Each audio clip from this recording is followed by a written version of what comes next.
Trees are everywhere.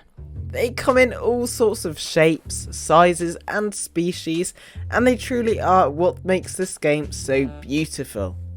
Ironically, they're also some of the most annoying and difficult things to put together in survival Minecraft.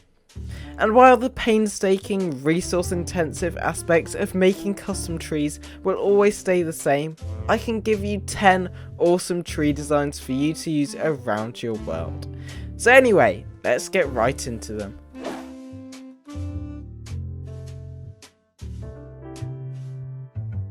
The first design is a very simple deciduous tree. This could be an oak tree, an apple tree, whatever you like. At the base it's a 2x3 trunk, however we do have spruce stairs and slabs adding roots to the side, which does make it look a little larger. We have a 1x1 trunk that goes at a diagonal, and we have spruce fences going off the side as branches. Then we have a lot of air alongside the oak leaves, which really gives it an open feel. Around the base we have coarse dirt, podzol, and the occasional bit of soul soil, which is part of the 1.16 Nether update, and this sort of creates like a muddy, woodlandy atmosphere. We also have some ferns, some tall grass and some regular grass with some mushrooms here and there, which gives it a dense overgrown feel. And finally we've used smooth quartz slabs on the sides, acting as those stepped mushrooms you can get.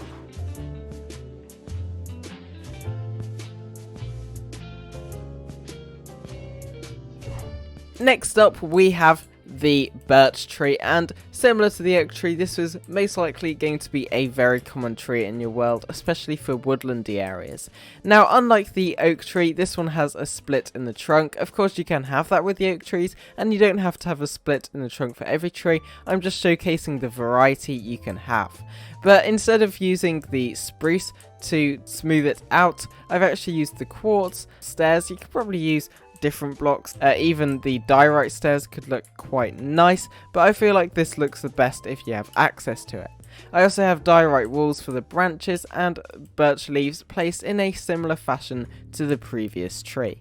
I also have some concrete powder mixed in with the trunk, and once again this is a 2x3 base for the trunk with quartz stairs and slabs, just adding roots to the base.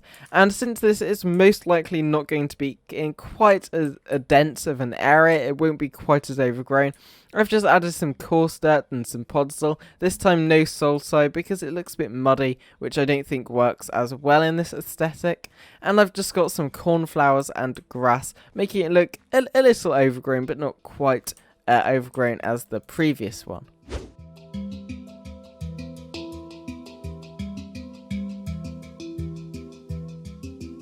Next up we have the palm tree, and you can actually use loads and loads of different blocks for this palette. You don't really have to use the dead fire coral. It is my favourite block though. It sort of looks like that furry grey texture you get on these trees, but you can really use anything. You could use jungle logs, you could use composters, you could even use ancient debris if you were really that flexy. Obviously these would grow in more tropical areas, so we don't have grass at the bottom. Instead we have sand, we have sandstone. You could have grass if you wanted to, but I feel it works better in this kind of atmosphere.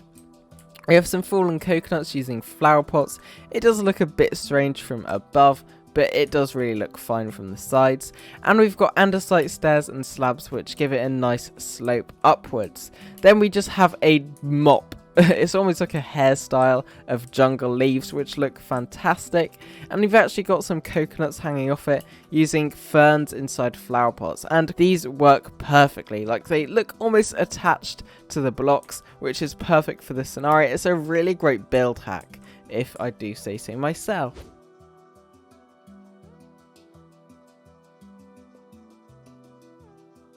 Next up, this is probably my favourite tree out of the lot of them. This is the spruce tree, and unlike the rest, this has a very different trunk.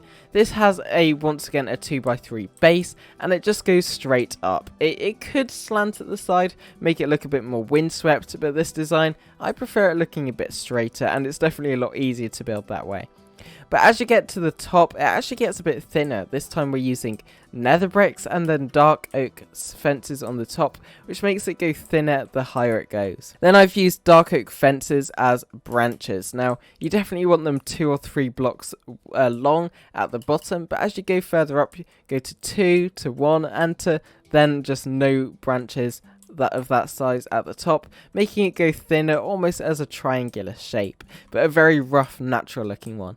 I've actually mixed in some birch leaves as well as the spruce leaves, which does look really nice, but if you don't have access to them, that's absolutely fine.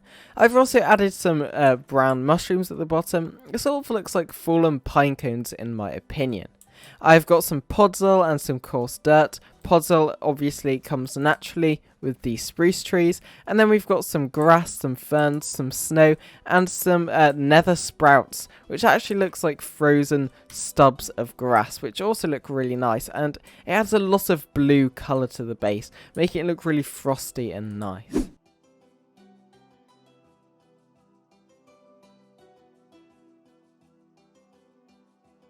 Moving on, we now have a willow tree, and this is a lot different to the other ones because it's actually got a 3x3 trunk, and obviously that does make it a little more resource intensive. Now, it has a lot thicker of a trunk going further up.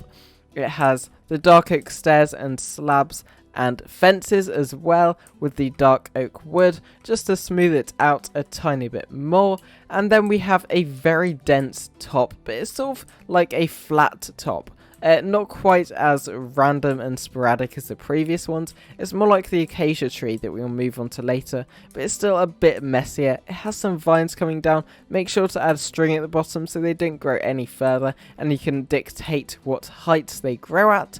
But overall, this is a really lovely design.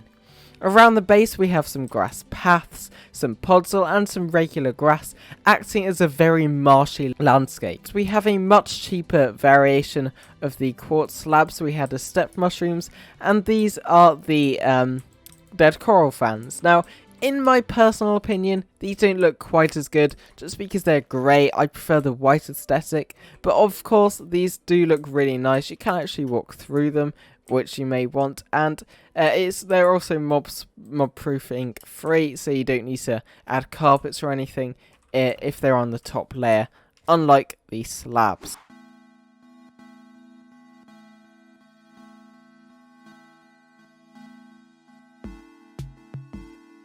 Next up we have a seasonal tree, and as you can see I've got 2 very appealing looking buttons, but let's take a quick look at them. Now, for this one I've used the stripped spruce wood, and these would work in all kinds of scenarios. This one's obviously a winter tree, but sort of a tree that's got frozen leaves. It's not quite dropped off yet. That's the sort of suggestion I was making with that.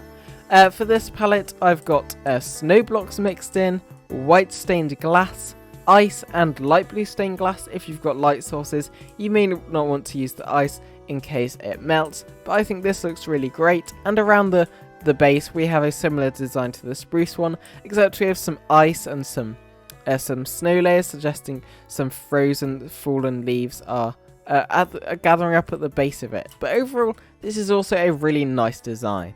Now let's press this button. Magic of command blocks. We now have brown wool, orange terracotta, orange stained glass, and brown stained glass, which gives it a more autumnal feel. And if we go over here, we have a spring cherry blossom tree using the pink glazed terracotta, the white stained glass, the pink wool, and the pink stained glass. These look so great. These could add a lot of emotion and feeling to your build. You could use this in some oriental style build. You could use the autumnal one and possibly a Halloween style build. So many designs you could come up with using these really creative designs, and they can really bring a build to life.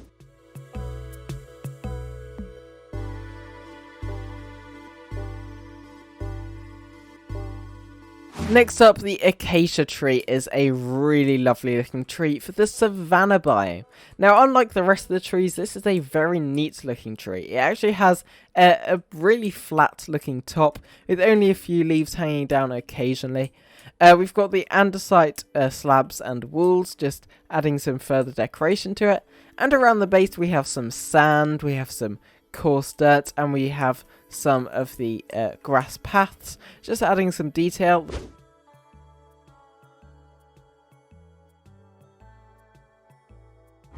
And now we're entering the fantasy realm with the warped trees from the nether. They're technically fungi, but who really cares?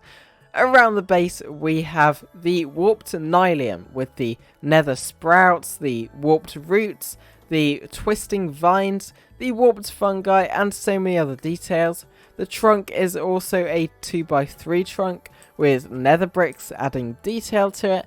And we have a 1x1 trunk using the warped hyphae. The top of it, the leaves and things, they use branches made of nether brick fences, and then the leaves themselves are actually just the warped blocks and cyan stained glass. But overall, this is a really fantasy looking tree, great for custom nether biomes, and it just looks really great.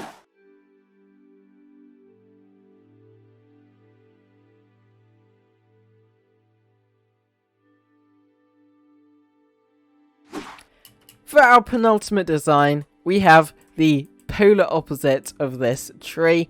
We have the crimson tree, and this, unlike this one, uses the crimson planks instead, so simply because it just works a bit better for this style of tree. Around the base we just have the crimson nylium, the crimson roots, and the crimson fungi.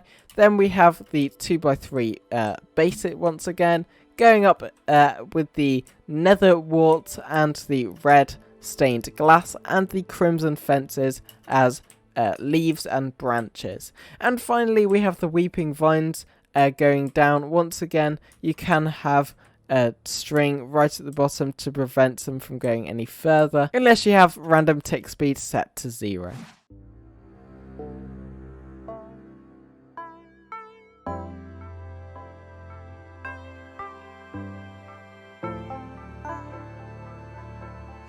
And last but certainly not least, I wanted to go for a really fantasy looking jungle tree. And obviously this isn't quite as realistic as some jungle trees might be, but this is my favourite style to go for. We just have a really dense overgrown base. We have podzol, coarse dirt, leaf blocks, ferns, double ferns, and all kinds of details at the bottom. Then we have the jungle base, and this is actually a 3x3 grid with roots at all the sides, and going up with a 2x2 trunk all the way up to the top, with spruce wood, stairs, slabs and fences, decorating it a tiny bit and smoothing it out. At the top we have a really messy canopy, but it is still sort of like the acacia or the dark oak tree, and we have vines coming down with the full leaf blocks and the vines themselves, once again with string to prevent them from growing. And overall this is a really awesome design, and these could be any size. This is a particularly small one for a jungle tree. You could have even smaller ones at the size of the oak trees, but you could have really huge ones towering above your rainforest. Anyway, these are all 10 of my tree designs that could look great in your Minecraft world. Let me know what you think is your favourite. Let me know if there are any tweaks you would make, or any that you think should have been on this list. Anyway, please join my Discord, which is linked in the description below. Check out my Artorvian channel, which will also be linked in the description below. We're almost at 20 subscribers, yay! And yeah, thank you for watching, hope you enjoyed, and I'll see you all next time. Goodbye.